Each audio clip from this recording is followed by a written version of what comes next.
Ever pondered the mysterious world of shares and stock markets? Today we dive into the intricacies of ordinary shares and preference shares, two key players in this financial theater. Imagine a bustling marketplace.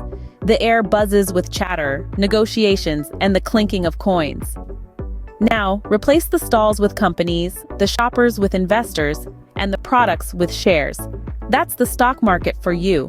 But why are there different kinds of shares? Let's find out. Ordinary shares, also known as common shares, are like the bread and butter of the stock market. When you buy an ordinary share, you're buying a piece of a company. You get a vote at shareholder meetings and a share in the company's profits, typically paid out as dividends.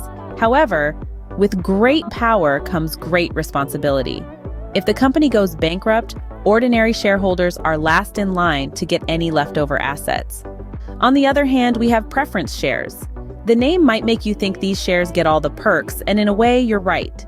Preference shareholders get their dividends before ordinary shareholders. And if the company goes under, they're ahead in line to claim any remaining assets. But there's a catch. Preference shareholders usually don't get a vote at shareholder meetings, so they have less control over the company's future. Now, let's put these two types of shares side by side. Ordinary shares, the democratic citizens of the stock market, give you voting rights and potential high dividends. But they come with a risk. If the company doesn't perform well, you might not get a dividend. And in the worst-case scenario, you could lose your investment. Preference shares, the cautious investor's favorite, offer more security. You'll get your dividends and claim on assets first.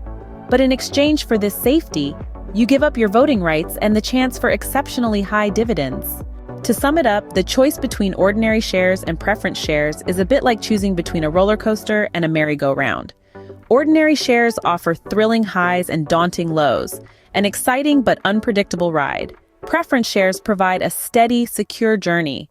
Less thrilling, but also less likely to make your stomach drop. So the next time you're navigating the labyrinth of the stock market, remember this guide to ordinary and preference shares. Whether you're an adrenaline junkie or a safety seeker, there's a share out there that's perfect for you. And with this knowledge in your arsenal, you're one step closer to mastering the art of investment.